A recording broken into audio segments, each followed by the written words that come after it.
ओम शांति। 16 जून 2026। बाबा के महावाक्य। मीठे बच्चे, तुम अभी सच्चे सच्चे राजयोगी हो। तुम्हें राज ऋषि भी कहा जाता है। राज ऋषि माना ही पवित्र। प्रश्न, तुम बच्चे मनुष्यों को माया रूपी रावण की दलदल से कब निकाल सकेंगे? उत्तर, जब तुम खुद उस दलदल से निकले हुए होंगे। दलदल से निकलने वालों की निशानी है इच्छा मात्रम अविद्या। एक बाप के सिवाय और कुछ भी याद न आए। अच्छा कपड़ा पहने, अच्छी चीज खाए, यह लालच न हो। तुम पूरा ही वनवाह में हो। इस शरीर को भी भूले हुए, मेरा कुछ भी नहीं, मैं आत्मा हूं। ऐसे आत्माभिमानी बच्चे ही रावण की दलदल से मनुष्यों को निकाल सकते हैं। गीत। तू प्यार का सागर है। ओम शांति। कोई समय गीत जब बजाया जाता था तो बच्चों से गीत का अर्थ भी पूछते थे। अब बताओ, तुम कब से राह भूले हो? कोई ने कहा द्वापर से, कोई ने कहा सतयुग से। जो कहते हैं द्वापर से भूले हैं, वे रॉन्ग है। सतयुग से राह भूले हैं। राह बताने वाला तो अभी तुमको मिला है। सतयुग में राह बताने वाले को नहीं जानते हैं। वहां कोई बाप को जानते ही नहीं। गोया भूले हुए हैं। भूलना भी ड्रामा में नूंद है। फिर अभी राह बताने आए हैं। कहते हैं ना, प्रभु राह बताओ। हम सतयुग से लेकर बाप को भूले हैं। बाबा प्रश्न पूछते हैं बुद्धि चलाने लिए। यह ज्ञान ही निराला है ना। ज्ञान का सागर बाप ही है। बाप सम्मुख समझाते हैं, ज्ञान का सागर, सुख का सागर मैं ही हूं। तुम भी जानते हो, बरोबर पतित पावन भी एक ही बाप है। यह तो भक्ति वाले भी मानते हैं। पावन दुनिया है ही शांति धाम और सुख धाम। अब सुख धाम और दुख धाम आधा आधा है। यह तो बच्चे अच्छी रीति जानते हैं। बाप प्यार का सागर है, तभी तो सब उनको फादर कह पुकारते हैं। परंतु वह कौन है, कैसे आते हैं, यह भूल जाते हैं। 5000 वर्ष की बात है। बरोबर इन देवी देवताओं का राज्य था। सतयुग में है सदगति। फिर दुर्गति कैसे होती है, कौन बताए? बाप ही आकर समझाते हैं। द्वापर से तुम्हारी दुर्गति हुई है, तब तो बुलाते हैं। तुम समझते हो, यह कोई नई बात नहीं है। बाप कल्प कल्प आते हैं। अभी निराकार बाप आत्माओं को समझाते हैं। कोई भी अपनी आत्मा को नहीं जानते। ऐसे कभी कोई नहीं बताएंगे कि हमारी आत्मा में सारा पाठ भरा हुआ है। कभी नहीं कहेंगे कि मैं अनेक बार यह बना हूं, पाठ बजाया है। ड्रामा को वह जानते ही नहीं। करके लाखों हजार वर्ष कहे, फिर भी ड्रामा तो है ना। ड्रामा रिपीट होता है। यह तो कहेंगे ना, यह ज्ञान बाप ही बच्चों को सम्मुख देते हैं, मुख से बात कर रहे हैं। तुम जानते हो, हमको शिव बाबा ने ब्रह्मा द्वारा अपना बनाए ब्राह्मण बनाया है। शिव बाबा का यह बच्चा भी है, वन्नी स्त्री भी है। देखो कितने बच्चों की संभाल की जाती है। अकेला मेल होने के कारण सरस्वती को मददगार बनाया है कि बच्चों को संभालो। यह बातें शास्त्रों में नहीं है, यह है प्रैक्टिकल। बाप ही राजयोग सिखाते हैं। जिनको राजयोग सिखाया वह राजाए बने, 84 जन्मों में आए। बाइबल, कुरान, वेद शास्त्र आदि पढ़ते तो बहुत हैं, परंतु समझते कुछ भी नहीं है। अभी तुम कोई तत्व योगी नहीं हो। तुम्हारा तो बाप से योग है, अर्थात बाप की याद है। तुम अभी राजयोगी, राज ऋषि हो, अर्थात योगी राज हो। योगी पवित्र को कहा जाता है। स्वर्ग की राजाई लेने लिए तुम योगी बने हो। बाप पहले पहले कहते हैं पवित्र बनो। योगी नाम ही उनका है। तुम सब राजयोगी हो। यह तुम ब्रह्मा मुख वंशावली ब्राह्मणों की बात है। तुमको राजयोग सिखा रहे हैं। स्टूडेंट हो गए ना। स्टूडेंट्स को कब टीचर भूलेगा क्या? जानते हो, शिव बाबा हमको पढ़ा रहे हैं, परंतु माया फिर भी भुला देती है। तुम अपने पढ़ाने वाले टीचर को भूल जाते हो। भगवान पढ़ाते हैं, यह समझे तब तो नशा छड़े। स्कूल में आईसीएस पढ़ते हैं तो कितना नशा रहता है। तुम बच्चे तो 21 जन्मों के लिए यह राजयोग की पढ़ाई पढ़ते हो। पढ़ना तो फिर भी होता है। राज विद्या भी पढ़नी पड़े, भाषा आदि सीखनी पड़े। तुम बच्चे समझते हो, सतयुग से हम यह राह भूलनी शुरू करते हैं। फिर एक एक ढाका, पौड़ी, स्टेप एक एक जन्म में नीचे उतरते हैं। अभी तुमको सारा याद है, कैसे हम चढ़ते हैं, कैसे हम उतरते हैं। यह सीढ़ी अच्छी रीति याद करो। 84 जन्म पूरे हुए, अब हमको जाना है तो खुशी होती है। यह बेहद का नाटक है। आत्मा कितनी छोटी है। पाठ बजाते बजाते आत्मा थक जाती है।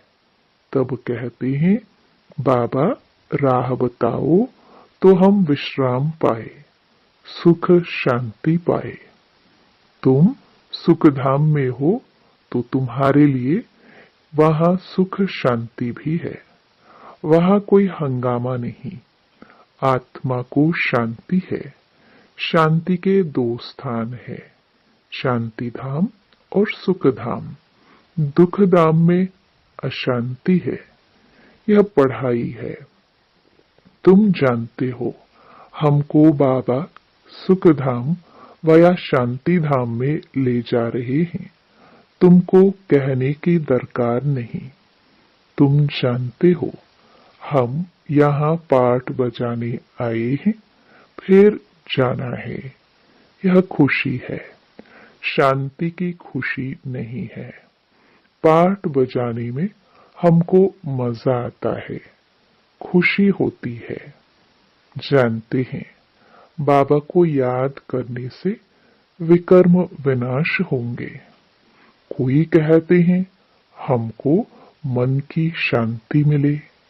यह अक्षर भी रॉन्ग है। नहीं, हम बाप को याद करते हैं कि विकर्म विनाश हो। शांत तो मन रह ना सके, कर्म बिगर रह नहीं सकते, बाकी महसूसता आती है। हम बाबा से पवित्रता, सुख, शांति का वर्षा ले रहे हैं तो खुशी होनी चाहिए। यह तो है ही दुख धाम, इसमें सुख हो नहीं सकता। मनुष्य शांति धाम, सुख धाम को भूल गए हैं। तो जिनको बहुत पैसे हैं, समझते हैं हम सुख में हैं।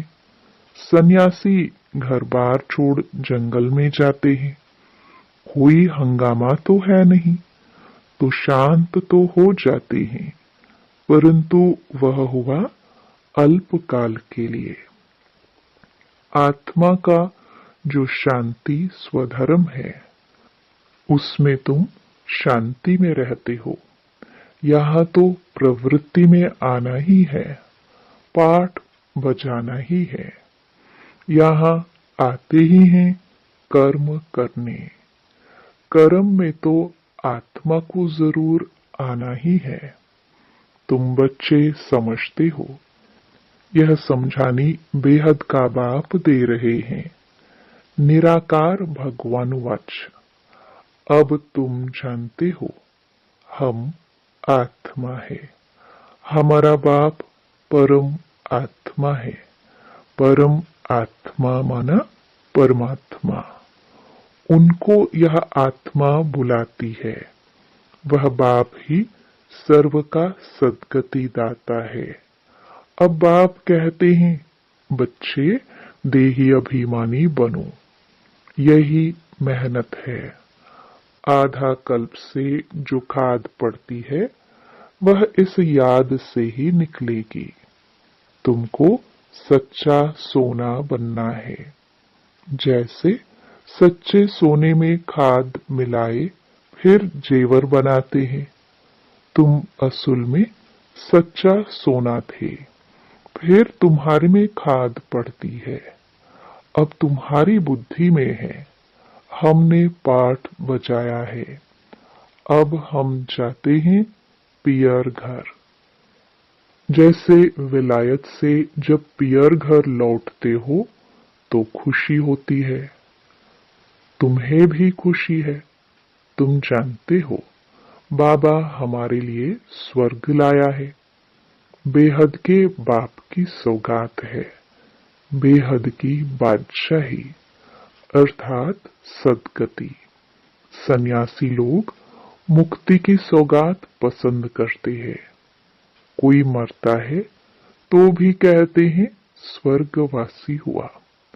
सन्यासी कहेंगे ज्योति ज्योत समाया, जिसमें सब मिल जाएंगे। वह तो रहने का स्थान है, जहां हम आत्माएं रहती हैं। बाकी कोई ज्योति व आग थोड़ी है जिसमें सब मिल जाए। ब्रह्म महातत्व है जिसमें आत्माएं रहती हैं। बाप भी वहां रहते हैं। वह भी है बिंदी। बिंदी का किसको साक्षात्कार हो तो समझ नहीं सकेंगे। बच्चे बहुत कहते हैं, बाबा याद करने में दिक्कत होती है। बिंदी रूप को कैसे याद करे? आधा कल्प तो बड़े लिंग रूप को याद किया। वह भी बाप समझाते हैं, बिंदी की तो पूजा हो ना सके। इनका मंदिर कैसे बनाएंगे? बिंदी तो देखने में भी ना आए, इसलिए शिवलिंग बड़ा बनाते हैं। बाकी आत्माओं के सालिग्राम तो बहुत छोटे छोटे बनाते हैं। अंडे मिसल बनाते हैं।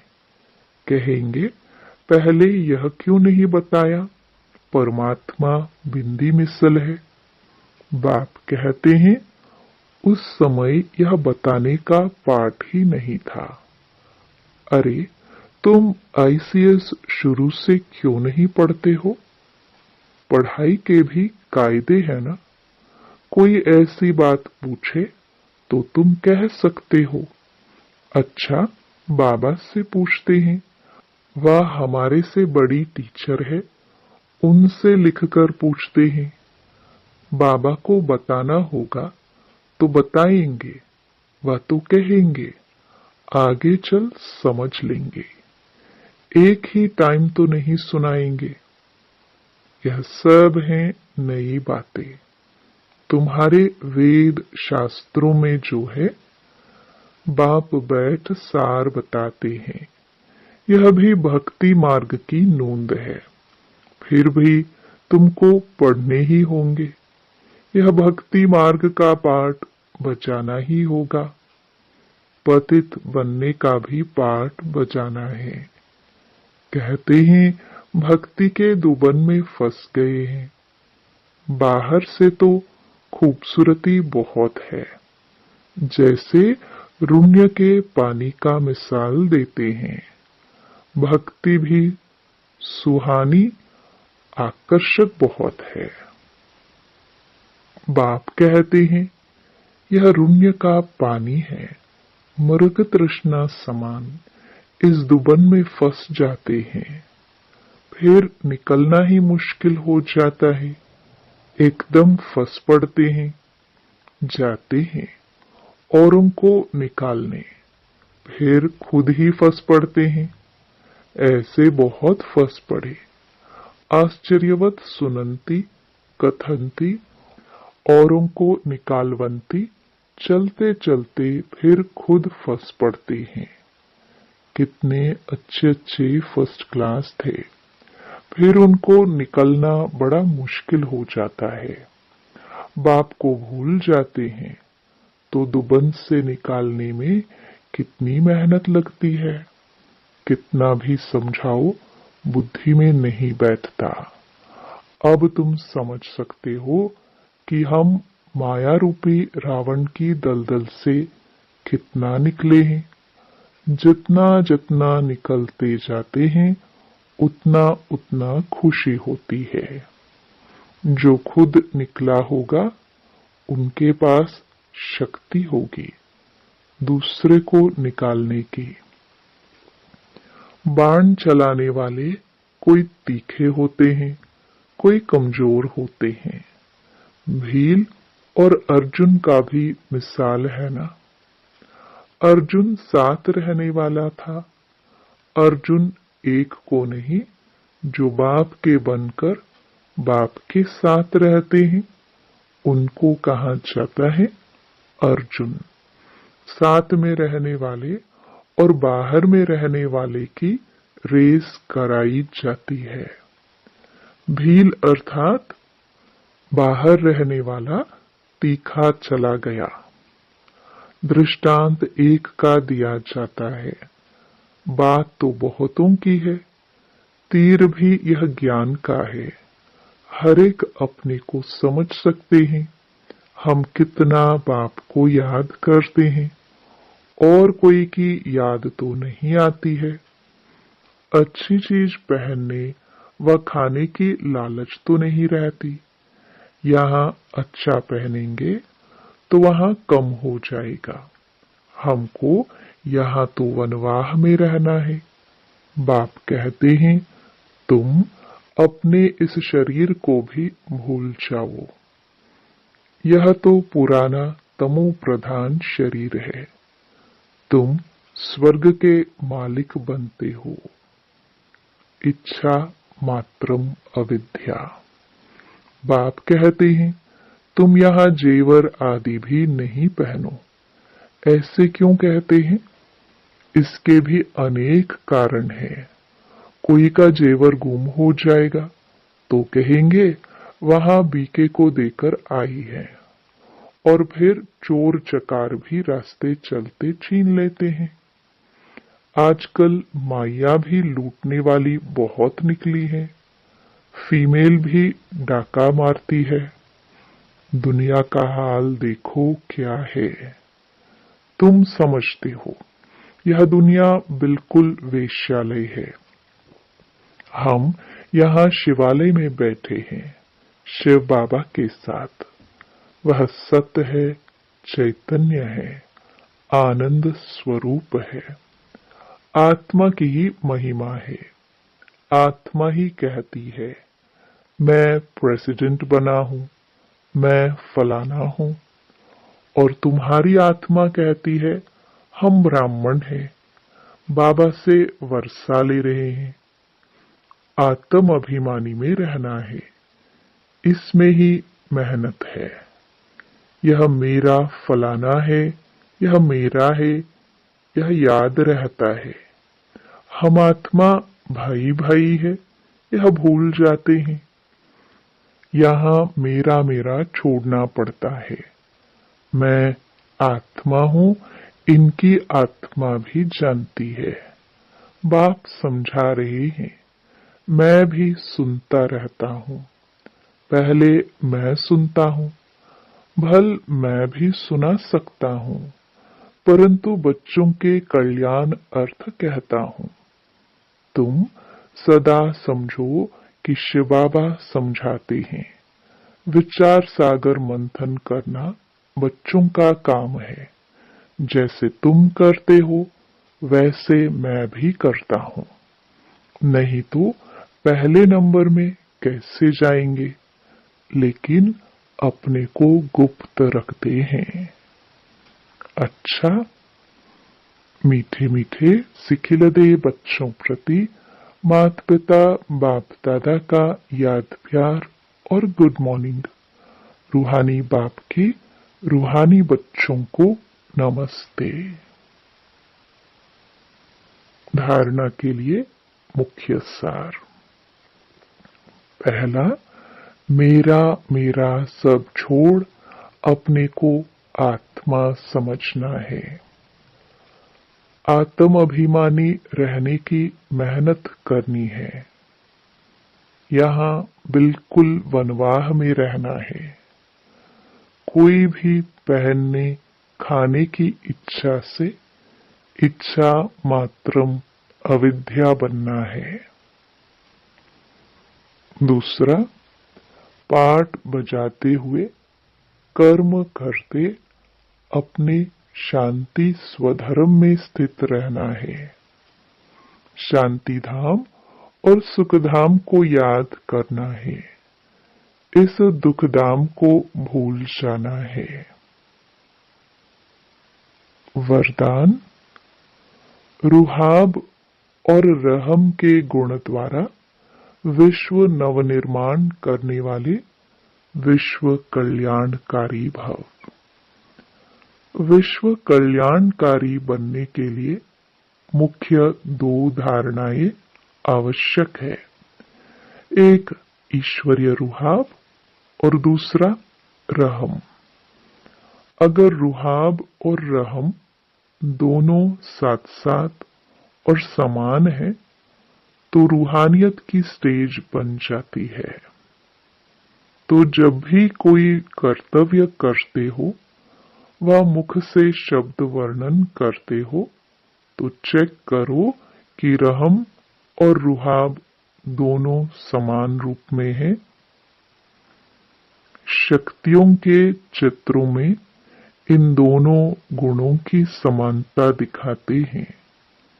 इसी के आधार पर विश्व नवनिर्माण के निमित्त बन सकते हो। स्लोगन, बाप के प्यार के पीछे व्यर्थ संकल्प न्योछावर कर दो, यही सच्ची कुर्बानी है। ये अव्यक्त इशारे सदा हर्षित रहने के लिए अपनी नेचर को सरल बनाओ, सहनशील बनो। जितना जो स्वयं सरल होंगे उतना याद भी सरल रहेगी। जितना जो हर बात में स्पष्ट अर्थात साफ होगा उतना सरल होगा। जो जैसा स्वयं होता है वैसे ही उनकी रचना में भी वही संस्कार होते हैं। तो हर गुण के प्रैक्टिकल स्वरूप एग्जाम्पल बनो। ओम शांति।